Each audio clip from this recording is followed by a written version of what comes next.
बिस्मिल्लाहिर्रहमानिर्रहीम। अस्सलामुअलैकुम वरहमतुल्लाहि वबरकातुहू। की हाल चाल है जी? ठीक ठाक। उम्मीद है अल्लाह ताला दे हुक्म दे नाल इंशाअल्लाह तुसी सारे ठीक ठाक होवोगे। अल्लाह ताला सब ते रहमत फरमाए। अल्लाह ताला सब नूं अपने हिफ्ज़ो ईमान दे विच रखे। अज मेरा गला थोड़ा जिहा खराब आ, सही आवाज़ नहीं निकल रही हैगी। अज दे व्लॉग दे विच मैं तुहानूं एक ऐसा वाक़या जिहड़ा लड़की ने अपनी जान कुर्बान करके अपने बाप दी जिंदगी नूं बचाया।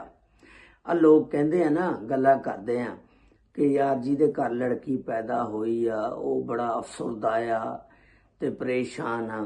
हालांकि लड़की जिहड़ी आ नबी करीम सल्लल्लाहु अलैहि वसल्लम ने फरमाया कि अल्लाह दी रहमत आ ते लड़का जिहड़ा एक नेमत आ। ठीक आ। ते लोग लड़की जदों पैदा हो जाए ते बड़ा परेशान होंदे ने। लड़कियां ही पैदा होई जांदियां ने, लेकिन लड़की बाप नाल सब नालों ज्यादा प्यार करदी आ। ये तुहानूं पता होना चाहिए। लड़के जिहड़े ने ये उन्नी देर ही आ जिन्नी देर उन्हां दी शादी नहीं हुंदी। जदों लड़कियां दी शादी हो जांदी आ फिर वो बीवियां पिछे लग जांदे ने। तुहानूं पता ओल्ड एज होम दे विच बाहर दे मुल्कां 'च फिर छड्ड दिंदे ने अपने बुढ़े माँ बाप नूं। लेकिन माँ बाप नूं अगर प्यार सच्चा दिंदियां ने ते बेटियां दिंदियां ने। यही एक वाक़या अज मैं तुहाडे नाल लैके साझा करांगा। ये वाक़या लोधरा दे कोल शुजाबाद आ, उत्थे दा ये वाक़या आ कि एक खलील अहमद नामी आदमी हुंदा, उहदी लड़की आ मुकद्दस। उहदी 20 साल उम्र हुंदी आ।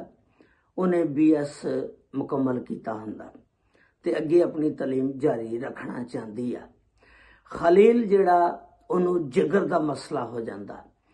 डॉक्टर कहंदे ने अगर तू अपनी जिंदगी बचाना चाहना तो जिगर दा कोई 60% हिस्सा जिहड़ा किसे दा लैके दे जिगर दे विच पाया जावे ते फिर खलील दी जिंदगी बच सकदी आ। इस तरह खलील अपनी जिंदगी दी बाजी हार सकदा है।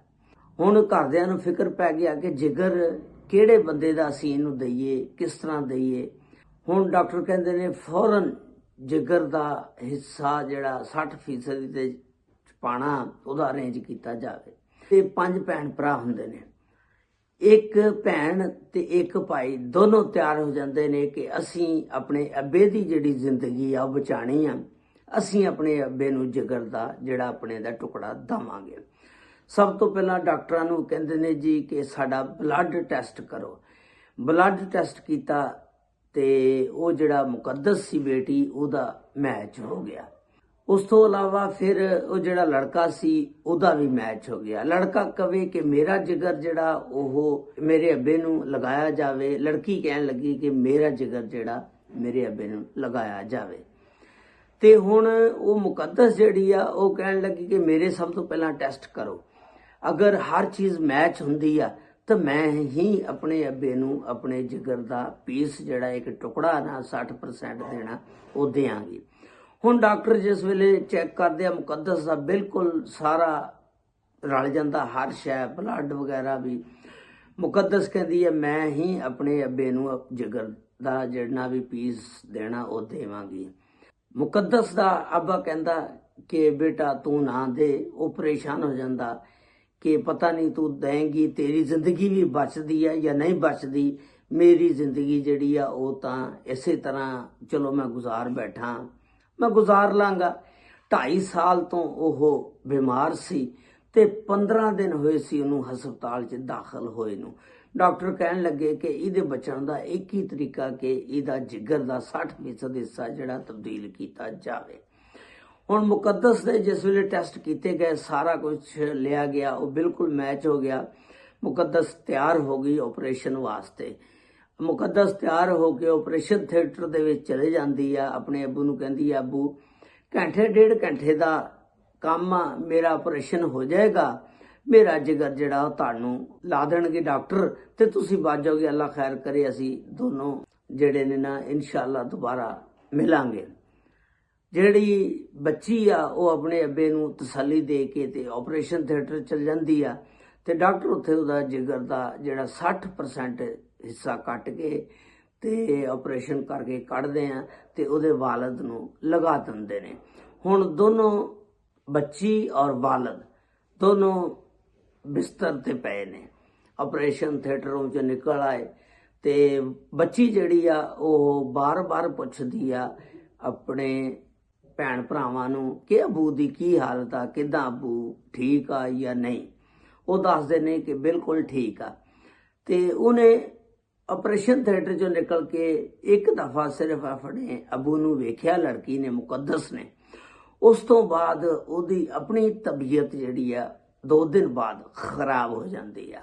ਜਿਸ ਵੇਲੇ ਖਰਾਬ ਹੋ ਜਾਂਦੀ ਆ ਤੇ ਬਸ ਉਹ ਨਹੀਂ ਸੰਭਲ ਪੈਂਦੀ ਤੇ ਆਪਣੇ ਖਾਲਕੇ ਹਕੀਕੀ ਨੂੰ ਜਾ ਮਿਲਦੀ ਆ। ਮੁਕੱਦਸ ਜੀ ਨੇ BS ਇੰਗਲਿਸ਼ ਕੀਤਾ ਹੁੰਦਾ, 20 ਸਾਲ ਉਹਦੀ ਉਮਰ ਆ। ਤੇ ਉਹਦਾ ਵਾਲਦ ਜਿਹੜਾ ਉਹ ਆਪਣੀ ਬੱਚੀ ਦਾ ਐਡਾ ਕਹਿ ਲਓ ਕਿ ਬਦਕਿਸਮਤ ਨਿਕਲਿਆ ਕਿ ਜਨਾਜ਼ਾ ਵੀ ਨਾ ਪੜ੍ਹ ਸਕਿਆ। ਜਨਾਜ਼ਾ ਉਹ ਕਿਵੇਂ ਪੜ੍ਹਦਾ, ਉਹ ਵੀ ਹਸਪਤਾਲ ਦੇ ਵਿੱਚ ਸੀ ਦਾਖਲ ਤੇ ਬੱਚੀ ਫੌਤ ਹੋ ਗਈ ਤੇ ਬੱਚੀ ਨੂੰ ਦਫਨਾ ਦਿੱਤਾ ਗਿਆ। ਬੱਚੀ ਇਸ ਦੁਨੀਆ ਫਾਨੀ ਤੋਂ ਚਲੇ ਗਈ। ਆਪਣੇ ਬਾਪ ਨੂੰ ਬਚਾਉਂਦਿਆਂ ਆਪਣਾ ਜਿਗਰ ਜਿਹੜਾ ਸੀ ਉਹ ਆਪਣੇ ਬਾਪ ਨੂੰ ਦੇ ਦਿੱਤਾ।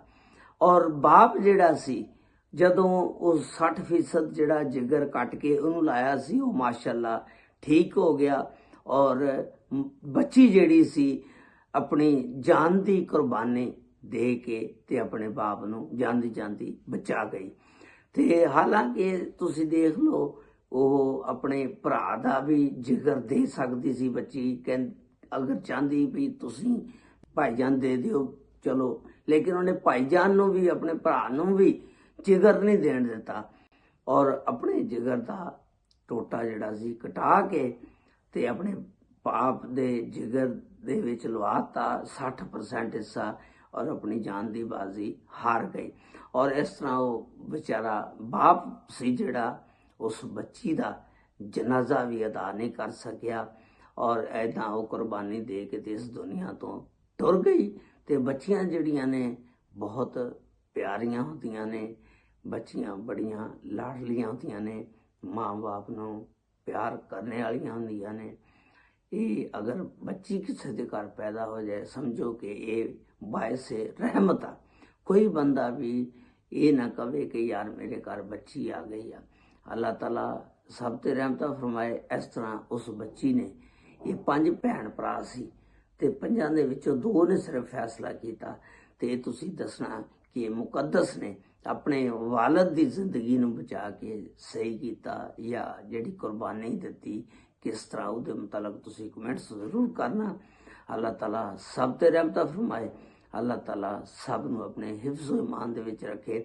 ਇਹ ਬਹੁਤ ਬੜੀ ਇੱਕ ਲਾਜ਼ਵਾਲ ਦਾਸਤਾਨ ਆ ਜਿਹੜੀ ਇਸ ਦੁਨੀਆ ਦੀ ਉਹ ਛੋੜ ਗਈ ਔਰ ਆਪਣੀ ਜਾਨ ਦੀ ਕੁਰਬਾਨੀ ਦੀ ਗਈ।